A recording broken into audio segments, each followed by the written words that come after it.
Sabi ko nga, mag-aral ka na. Sabi ko si ate mo, nag-aaral na. Because she is braver than me.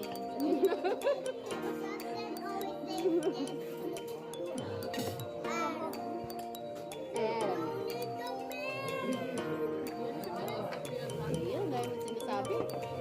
Gandal mo ah. Iwento ko nga, ma'am, siya nung kinidnap niya siya. Kung ako lang Rachel, nung nagpaalam sa akin, bye, mami. Yung parang wala lang eh. Kahit pa lang. Kay Macdo eh. Walang pakialam eh. Nag-KFC sila noon. Bago na yung TV.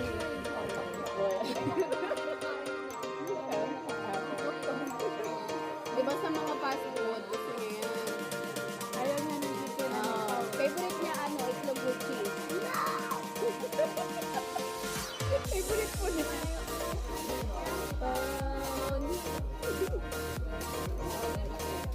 Ayo, pasok ka na sa school. Maraming eggs doon. Oh, boiled eggs. Saka cheese na.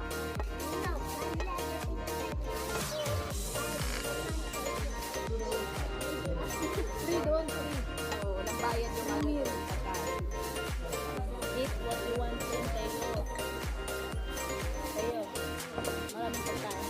Tapos lagi may kain doon. Ano yun? Pinaglalaroan mo na naman. Ayaw din niya. Ay, di bubukain niya. Sabaw. Sabaw. Ha? Ayaw, konti na. Kung sabaw man ang nanunod. Madami siya kasi kinapay eh.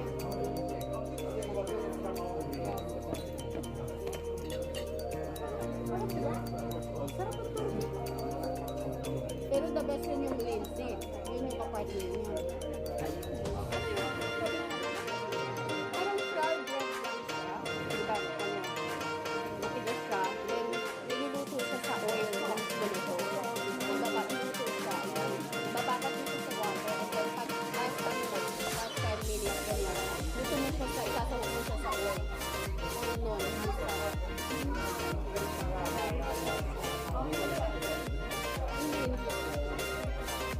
Yun favorite ano ko Croatian food yun si talaga. Ayun tayo.